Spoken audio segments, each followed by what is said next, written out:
gracias al profesor Varela y a su equipo, muchísimas gracias. También a la Universidad de San Pablo CEU y, como no, a la Fundación Tomás Pascual Sanz. Muchísimas gracias. Bueno, como voy a hablar con el corazón más que con las palabras, no tengo ningún problema. Es decir, que hablo desde un punto de vista de experiencia de muchos años y lo que quiero transmitiros es un poco lo que me han pedido, que es la cocina hospitalaria, simplemente situarla en el contexto en que debe de estar. Hay un libro muy interesante que yo recomiendo que se llama La cocina y los alimentos, de Harold McGee. En el prólogo, que lo escribe Unai Ugalde y Andoni Luis de Mugaritz, dice que la cocina, habla de la cocina y dice que es esa alquimia que encadena un proceso tras otro de manera precisa y sobrevuela ágilmente por encima del conocimiento científico para aproximarse a territorios habitados de placer, goce y deleite. Es decir, hablamos de la cocina, como no, la cocina gastronómica, la cocina hedonista, la cocina de placer, ¿vale? Quería hacer este inciso porque donde nos vamos a meter es en un charco realmente tremendo, como es la obligación que tiene o lo que tenemos encomendado a la cocina hospitalaria. En primer lugar, ¿qué percibe el usuario como calidad? Los centros sanitarios. Lo he puesto por orden de percepción, no por orden de importancia, ¿vale? En primer lugar, cómo. En segundo lugar, si el trato sanitario es cercano, si hay una cierta afectividad o despego, ¿no? En tercer lugar, todo el confort hostelero. Y en último lugar, la asistencia sanitaria. Es lo más importante, posiblemente, la asistencia sanitaria, pero el paciente lo que primero percibe son las cosas que le llegan a él directamente, que él tiene pues su experiencia y ha entrado en un lugar que no quería estar y empieza a percibir cosas, ¿vale? ¿De acuerdo? La cocina hospitalaria tradicionalmente se asocia al complejo de grandes pucheros. Mucha cantidad de comida es mala, por definición mala. Bueno. Pero a la hora de la ingesta, una gama de olores invade la habitación. Una gama de olores que, unido a la inapetencia propia del paciente, por la propia patología, pues es lo más contundente para quitarle el apetito a cualquier persona. ¿Esto, ojo, se ve? ¿Se ve el texto este en color debajo? Apenas se percibe, ¿no? Vale. Lo que digo ahí es que se habla mucho en cualquier foro de cocina de la palatabilidad de los platos, es decir, que huela bien, que sepa bien, que tenga bonito color y que esté caliente. Por lo tanto, le exijo todo eso. Y yo aquí abajo me pregunto, ¿acaso el hospital, el medio hospitalario, ayuda a la palatabilidad de los platos? ¿Es el medio adecuado para que yo perciba olores, sabores, colores? Colores posiblemente sí, pero temperatura, por ejemplo, u olor, quizás no sea el lugar adecuado para encontrar el placer hedonista de los platos, ¿no? ¿Comerías tú en el WC de tu casa? ¿A que no? Es eso. Comes en el váter de tu casa. Plantéate eso. Cuando vas a un hospital y empiezas a percibir olores, puede haber un paciente al lado que se está muriendo, entra la familia con cara de circunstancias, entra, sale. Hay olores de medicamentos varios que tú desconoces, el clínico o el sanitario que está acostumbrado a esa gama de olores ya ni los percibe siquiera, pero el paciente percibe toda una gama de olores extraños y exógenos al propio acto hedonista de comer. Por lo tanto, no exagero, ¿tú comerías en el váter de tu casa? Se ha hablado esta mañana de las recomendaciones que se hicieron en el año 2003, donde se dice que no tiene que haber hospitales de más de 500 a 600 camas y donde se recomienda que el paciente que pueda comer fuera de la habitación coma en un comedor aparte, si es posible con prensa del día y viendo la televisión y posiblemente incluso hasta con algún familiar, pero sacarle del entorno de la habitación, que es un entorno hostil.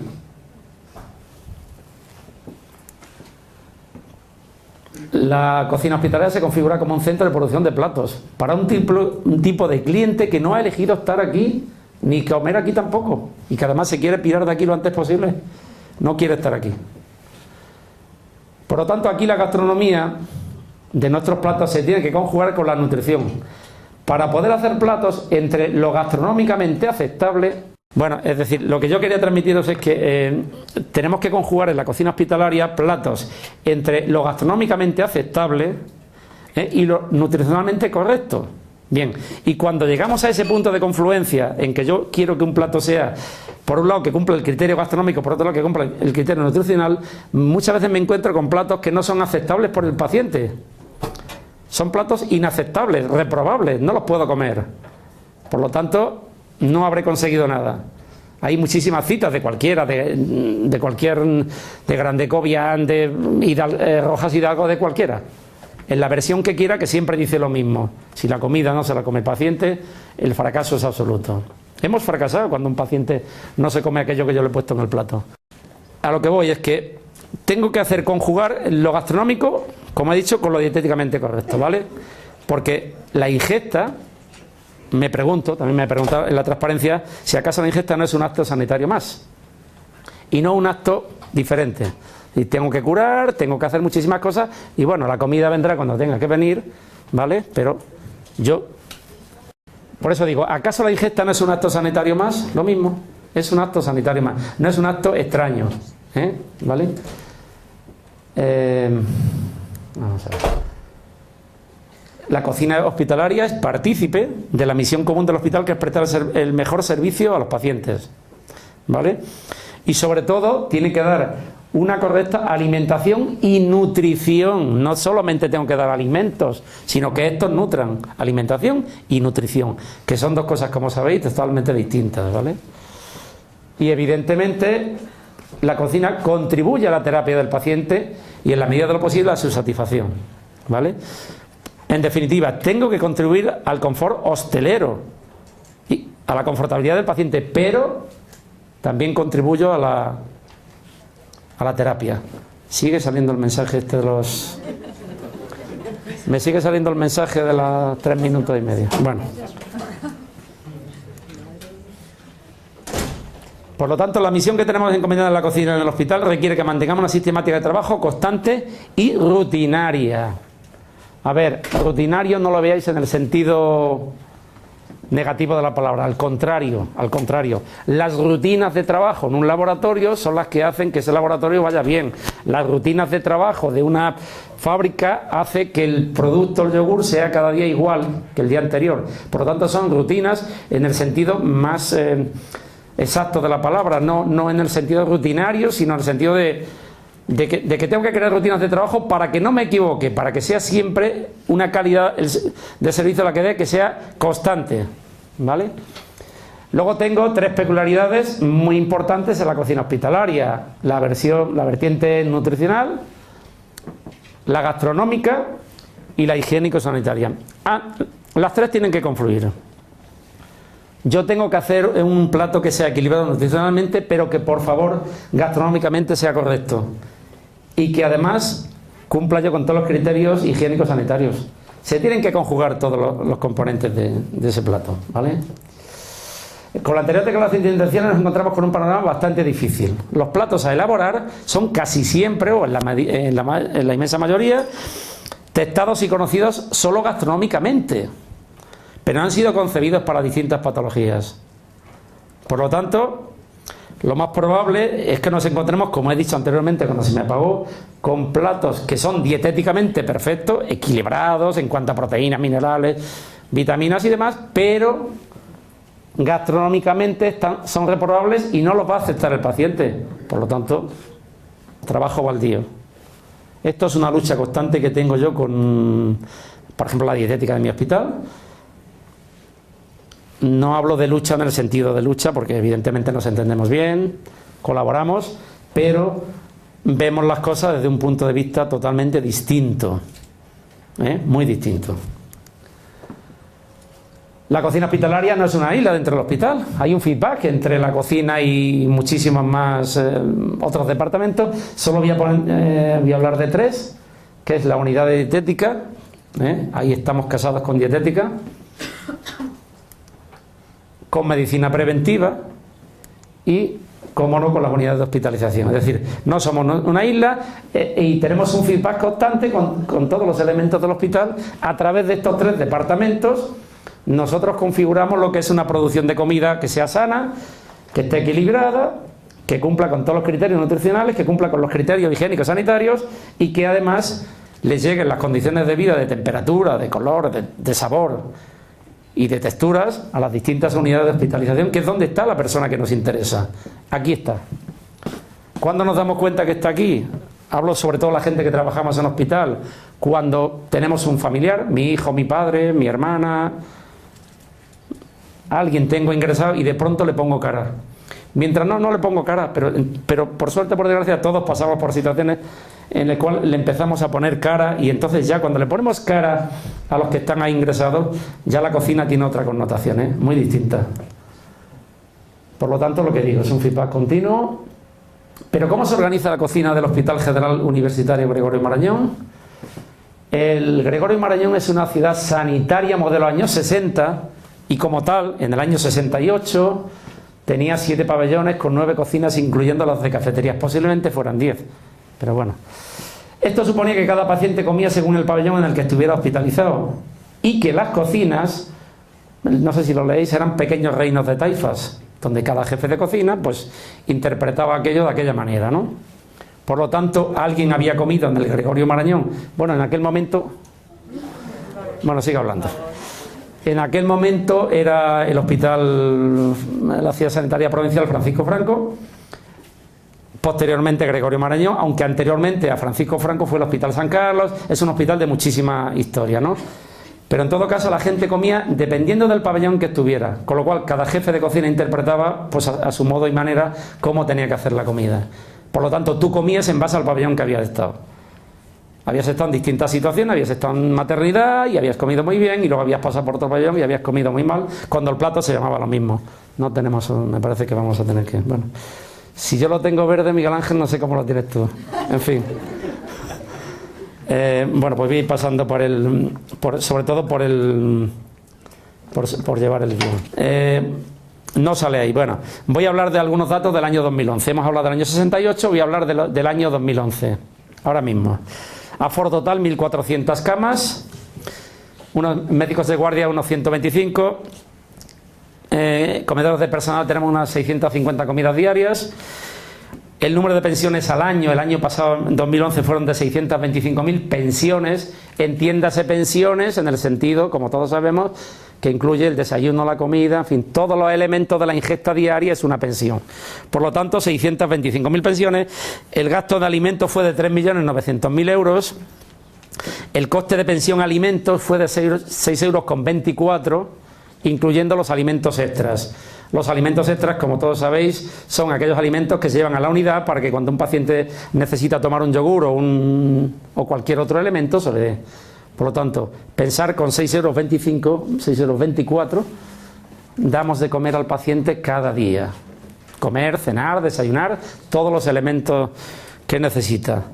Y que el horario de cocina es prácticamente el horario del metro. Abrimos a las 7 de la mañana y cerramos a las 2 de la madrugada. Bueno, ahí ya lo tenemos. En el último año, el Gregorio Marañón ha servido 6.919.000, perdón, en los últimos 11 años, disculpar. 6.919.000 pensiones, o lo que es lo mismo, 27.676.000 platos de comida servidos al paciente, con el consiguiente tramoya de servicio, de lavado de vajilla, etcétera, etcétera, etcétera. ¿Vale? No figura ahí por ejemplo, el número de personas que configuramos la cocina en estos momentos es de 186 personas, entre los turnos de mañana, tarde y noche. Hay un turno de noche de lavado, porque a la cocina Gregorio Marañón le pasa un poco como a las cocinas, como a las fábricas de la industria láctea, por decir algo, ¿no? Que en una fábrica que estuvimos visitando nos dijeron aquí fabricamos el elemento que fabricamos, pero principalmente limpiamos. Y entre limpieza y limpieza fabricamos el elemento que tenemos que fabricar, en este caso yogures, pero entre limpieza y limpieza. Por lo tanto, aquí hay un turno de noche que es exclusivamente para limpiar, ¿vale? Bueno, cuando íbamos el Hospital Gregorio Marañón se empezó a plantear en el año 93, 94, ¿no? Miguel Ángel, 93, 94, lo de incluso antes, lo de cambiar de sistema de comida, de sistema de cocina. Teníamos un sistema de cocina en cadena caliente, cocina tradicional, donde no éramos capaces de dar de comer caliente. Como no éramos capaces de dar de comer caliente, pensamos en un sistema que lo hay ya en toda Europa, y la mayoría de los países europeos, de Francia, Suiza y demás, donde está implantado lo que se llama la cadena o línea fría, ¿vale? Por lo tanto, nos fuimos a las leyes, la ley francesa del 74, que decía D+5, la ley francesa del 97, pero en definitiva nos tenemos que regir por las leyes europeas, lo que se llama el paquete higiénico, que es la ley 178-2002, la 852 de 2004 de hospitales y la 853-2004 de catering, de obligado cumplimiento. En definitiva, lo que tenemos en España para las comidas elaboradas es lo único que tenemos, porque no hay una legislación específica para cadena o línea fría. Por lo tanto, tenemos nada más que, si no me equivoco, el 34-84-2000, que es donde tenemos la legislación referente a comidas preparadas, ¿vale? Porque no hay una legislación específica todavía. Montamos una cocina de unos 2.300 metros cuadrados, siguiendo los principios de marcha hacia adelante, respetando todos los procesos, respetando todas las normas higiénico-sanitarias, y tuve el gran honor de diseñar esa cocina con mi amigo Miguel Ángel Herrera, que está aquí sentado, que es el ponente siguiente. Tuvimos la suerte de trabajar juntos. Evidentemente la diseñamos, aunque luego cuando le dimos el formato, o el arquitecto le dio el formato desde el punto de vista arquitectónico, pues un poco nos jorobó un poco las cosas, pero en definitiva diseñamos nosotros esta cocina. Como digo, 2.300 metros cuadrados, ¿vale?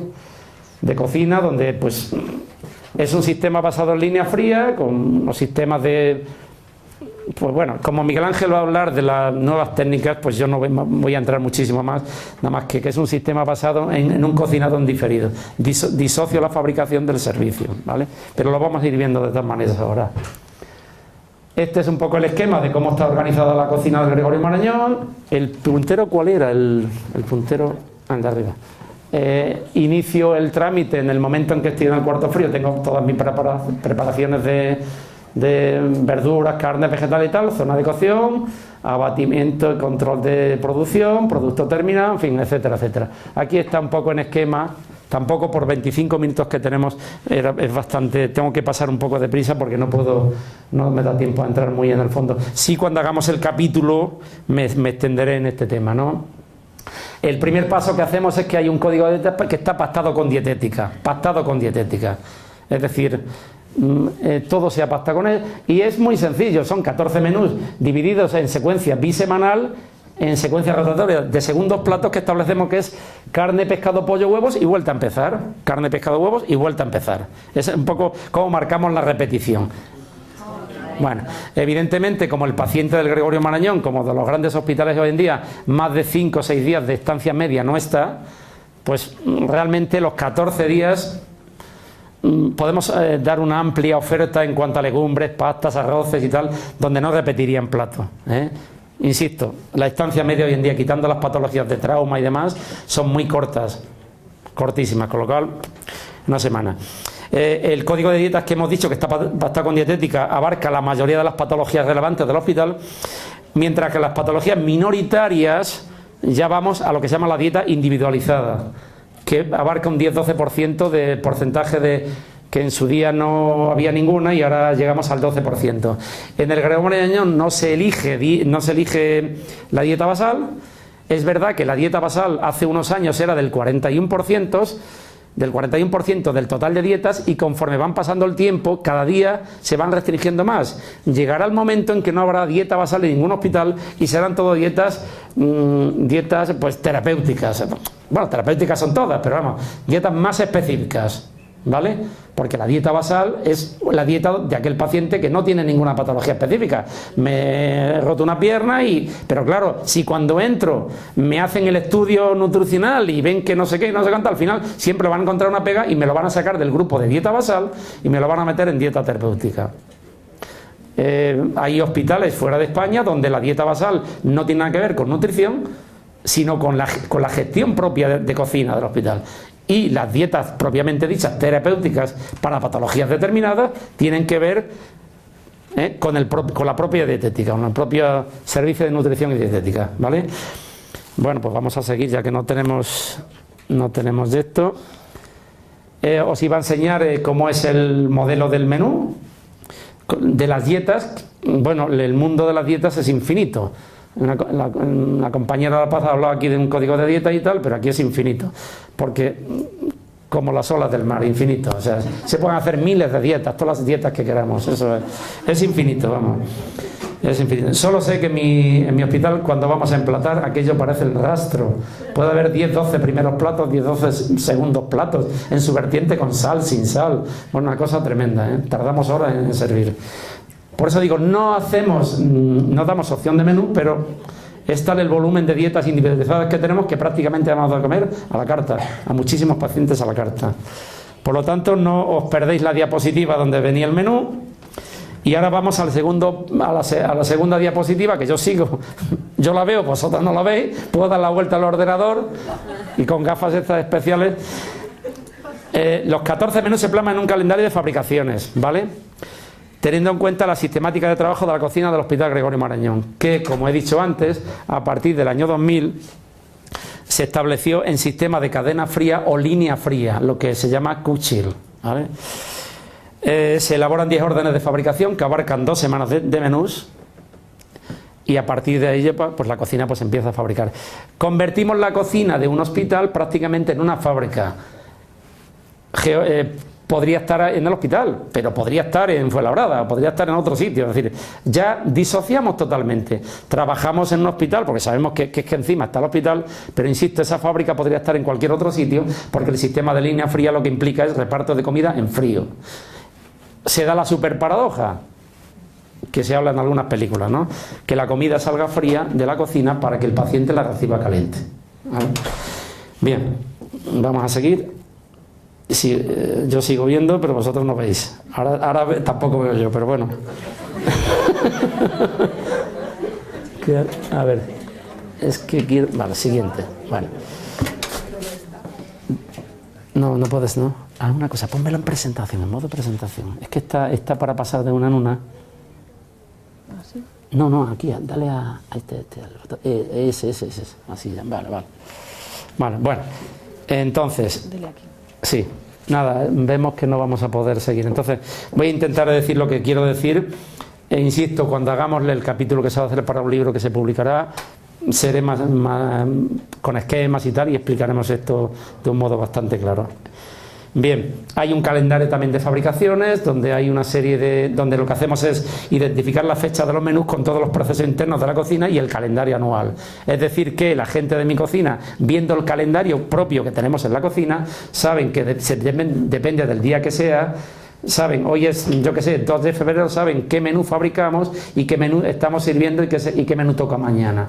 Es un calendario interno, insisto, donde yo asocio las fechas geográficas, las fechas del día, del año, con los procesos internos de cocina, ¿vale? Eso también es Made in nuestra cocina. También ponía la diapositiva de esta, y luego hablamos de las fichas técnicas, ¿vale? La ficha técnica o receta de plato es un documento fundamental en una cocina hospitalaria. Lo es fundamental en cualquier cocina, porque el mundo de la cocina casi siempre, al contrario de la pastelería, en la pastelería se ha sido muy preciso, es decir, tanto de azúcar, tanto de leche. No, la cocina ha sido un poco de aquello, vamos a echar a capón y lo que toque, y bueno. Evidentemente en una cocina de estas características tiene que haber una ficha técnica que se tiene que respetar. Por lo tanto es de obligado cumplimiento, y en las fichas técnicas tienen una serie de todo lo que es qué hacer, cómo hacerlo, ¿no? No solamente los ingredientes, sino qué hago y cómo lo hago, ¿de acuerdo? Bueno, si ya tengo aquí, qué bien, muchas gracias, un beso. A ver cuánto dura.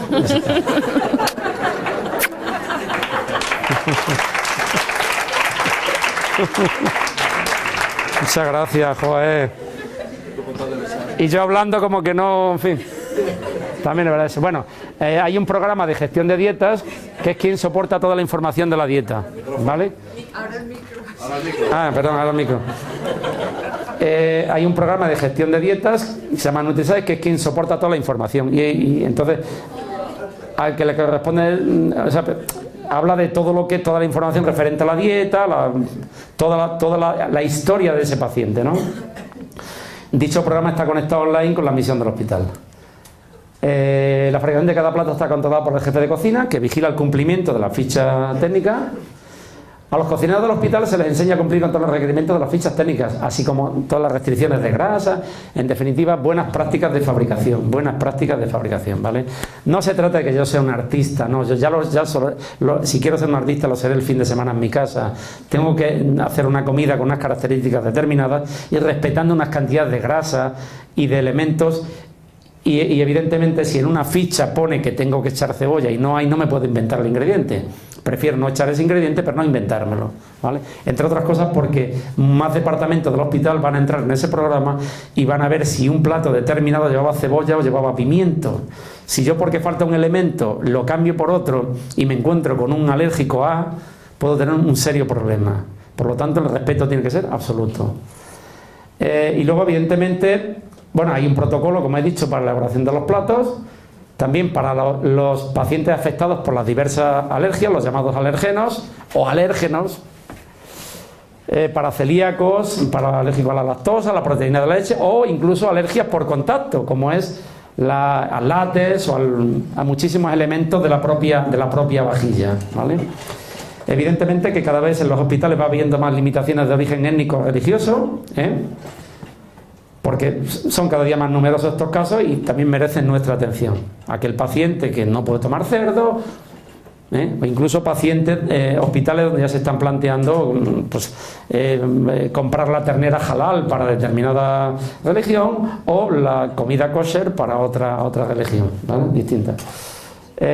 Aquí tenemos una orden de fabricación donde tenemos cómo fabricamos, que es, lo veis, cena, por ejemplo, el lunes de la primera semana, cena lunes, más comida y cena martes. Estamos hablando de que en un día de fabricación podemos estar fabricando en la cocina del Hospital Gregorio Marañón 4.500 platos, ¿vale? Esto que en un principio, cuando abrimos la cocina, eran las 6 de la tarde y no habíamos acabado, ahora a las 1:30 o a las 2 de la tarde ya está toda la fabricación hecha. Pero insisto, ya tiene una configuración, esta cocina es una configuración de cocina, de fábrica de comida, pero fábrica de comida para hospital. Fábrica de comida para hospital. Bien. Alguna cosa me debió de pasar aquí. Bueno, vamos a hablar un poco del modelo teórico, pues que debe de proporcionar un listado exhaustivo de ingredientes, que debe de indicar la forma correcta de combinar los elementos, las cantidades, las calidades, etcétera, etcétera. Especificaciones de compra, merma, rendimiento. Pues evidentemente los cocineros saben perfectamente cuando un pescado, depende de los glaseados que tenga, pues podemos perder más o menos peso en cuanto a lo que vamos a cocinar, ¿no? ¿Vale? Todo eso la ficha tiene que incluirlo. Por lo tanto, es un documento consensuado con las instrucciones precisas para la preparación de un plato. Es decir, esta ficha técnica que vais a ver luego no me la he inventado yo, ni siquiera los jefes de cocina, lo hemos consensuado entre todos y con dietética, ¿vale? Están consensuados los platos con dietética. ¿Qué le vamos a poner y de qué manera, qué cantidad de grasa? Y esto se ha de respetar. Evidentemente el valor nutritivo, luego tiene que facilitar la correcta planificación de los planes menú, la gestión de compra de los alimentos o productos alimenticios, la preparación y producción del alimento, el precoste, debo de saber qué me va a costar lo que voy a fabricar, el rendimiento por raciones, etcétera, etcétera, ¿vale? Por último, los estándares son más constantes, con mejor control de la calidad, se pueden homologar las especificaciones de compra, y recepción de los productos alimenticios, me ayudan a la planificación del menú, me ayudan a simplificar la formación del personal. Cuando al personal lo formo, le explico cómo deben de actuar con estas fichas, pero insisto, son fichas consensuadas. Cuando una ficha de un plato se ha elaborado, se le dice a los cocineros: ¿qué te parece? Coméntame y háblame y dime. Pero claro, dime en base a criterios meramente profesionales y que me convenzan a mí. Hay un principio en cocina, por lo menos para mí, que es que si yo quiero que me respete la gente que trabaja conmigo, me tiene que respetar, para que me respeten como persona, me tienen que respetar primero profesionalmente, porque si profesionalmente no me respetan, no me van a respetar como persona. Es decir, el respeto no estriba en que yo tenga un cargo u otro, no, estriba en que profesionalmente tú me respetes, entre otras cosas, porque sé más que tú. Con esto no quiere decir que vayas epatando a la gente porque sepas más, al contrario, ¿no? Yo me acuerdo de las pocas cosas que aprendí de chaval, y era que había una frase que la guardo desde que yo era un niño, y es que el que sabe se tiene que hacer perdonar del que no sabe. Si hay alguien que entienda esa frase bien, el que no la entienda, peor para él, porque no es capaz de entenderla. Pero el que sabe se tiene que hacer perdonar del que no sabe. Por lo tanto, cuando montamos una ficha, se dice a los cocineros: mírate la ficha y habla ahora o calla para siempre. Es decir, si asumes la ficha, asúmela como tuya. Y a partir de ahí vamos a fabricarlo de esta manera. Y si no, dime cómo lo fabricamos y probamos a ver. ¿Vale? Bien. Es una pena que no se pueda ver. ¿Se va a poder ver ya? Sí, vamos a intentar. Porque quería traeros, sé que la pongo en todos los foros, pero es que lo quiero transmitir, ¿vale? Y no viene en ningún libro de cocina. Bueno, sí, viene ya en un libro, en el de Vegenat. Perdón, por decir la marca. Bueno, en un libro de cocina viene ya, efectivamente, sí. No había en ninguno, pero ya viene en un libro. Y es la mejor receta del mundo. Seguro que nadie de aquí, quitando Miguel Ángel, que lo habrá visto alguna vez, no lo ha visto nadie. Es la mejor receta del mundo y además nadie me la va a poder discutir. Ahí ya. Vamos a intentar. Sí, vale, perfecto. Pues ya está. Bueno, pues si ya se va a ver ahí, pues por lo menos si lo veis, lo vamos a coordinar esto con aquello, ¿no? Vale. Por lo tanto, a ver. Bien. Mientras vamos a seguir hablando de la ficha técnica. Insisto, la ficha técnica es un documento consensuado, con todos los componentes de la cocina, jefes de cocina, cocineros y dietética, ¿vale? Evidentemente, cuando vamos a hacer una ficha técnica de un plato que sabemos en cocina que perfectamente el paciente no se lo va a comer, pues evidentemente luchamos para que eso no se ponga en funcionamiento. Bueno, pues venga, vamos a ver ya la mejor receta del mundo, ¿vale? Bien. Los ingredientes: óptima formación del personal, adecuadas instalaciones, alimentos de calidad, buena técnica gastronómica, reconocimiento profesional para el profesional de cocina, buen clima laboral y buena actitud de las personas, buena aptitud. Realmente esta receta me estoy viendo que cuando puse aptitud con P no era aptitud con P, tiene un error ortográfico, ¿vale? Cambiar la P de aquí por una C. Esto es C. No me importa nada que tú seas un magnífico profesional. Me importa tu actitud con C. Actitud, no aptitud, actitud. Tu buena predisposición. No me interesa que tú seas el magnífico profesional. Si tú tienes buena actitud con nosotros y colaboras y te atienes a la disciplina que implica el trabajo de cocina, perfecto, aunque no seas un fenómeno. No hace falta que lo seas. Por lo tanto, quitando ese error ortográfico, digo, mézclense los 6 primeros ingredientes de una manera adecuada, proporcionada y con profesionalidad. Añadir poco a poco la actitud de las personas. Vuelvo a ver el mismo error. La P es C, ¿vale? Mezclar con sumo cuidado y decorar con una amplia sonrisa. Al salir, salpicar por encima del cariño por la cocina. El tiempo de cocción es el tiempo necesario para un correcto acabado del plato. El aparataje son las mejores instalaciones posibles y los utensilios adecuados, y muchas veces no cuestan dinero, la mayoría de las veces no cuestan dinero, no es cuestión de coste, es nuestras manos, nuestra mente y muchísimo corazón. Porque, amigos míos, en la cocina hay que poner corazón. Es como si llegas a tu casa y no tienes tiempo, no cocines, hazte un bocadillo. Pero a patadas no se hace la comida. No puedo llegar a mi casa, poner el fuego a toda pastilla y a patadas querer hacer la comida. No tengo tiempo, no cocino, hazte un bocadillo. Pero no trates, la cocina merece un tiempo, unos tiempos y unos modos de trabajar. Si no dispones de los tiempos, sencillamente no hagas comida. Ya voy acabando, sí, venga. Nunca falla, nuestro cliente estará satisfecho, ¿vale? Por lo tanto, vamos a ver la ficha, así muy rápido. Bueno, ahí viene pues el nombre del plato, la cantidad bruta, el código, los ingredientes, la preparación, la cantidad neta, las notas, etcétera, etcétera. Y abajo del todo, algo que no veis, por aquí abajo hay una cosa, un bloque que se llama equipo del pacto de recetas, que son las personas que hemos pactado eso, las que hemos pilotado y las que hemos dicho el ok a la receta, ¿vale?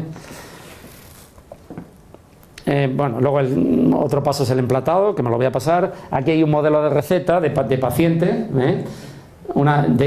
hablamos, ahí es una receta de un paciente que tiene diversas alergias, lo veis abajo, ¿no? Alergia al pescado, al marisco, al huevo, etcétera, etcétera, etcétera, ¿no? Por lo tanto, hacemos una dieta individualizada.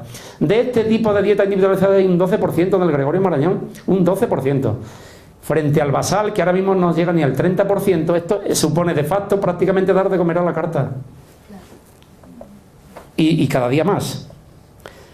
Aquí tenéis cómo es el desglose de esa tarjeta, de esa ficha, nombre de paciente, unidad, dieta colectiva, la 000 es la basal, el segundo plato, el postre, etcétera, etcétera, etcétera. Toda la información individualizada del paciente, ¿vale? Luego hablamos de la regeneración, que también, si me decís que ando mal de tiempo ya, ¿no? Ando mal de tiempo, bueno.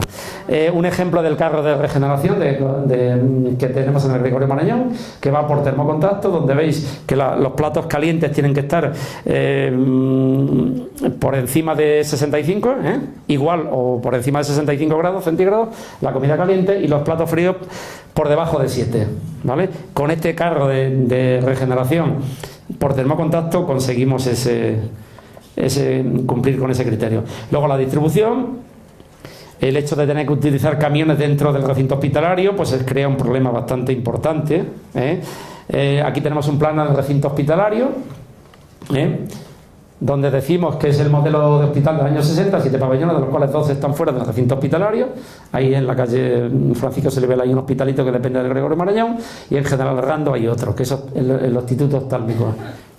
Y más o menos la cocina central está ubicada prácticamente en el epicentro un poco de todo lo que es la manzana que ocupa el Hospital Gregorio Marañón.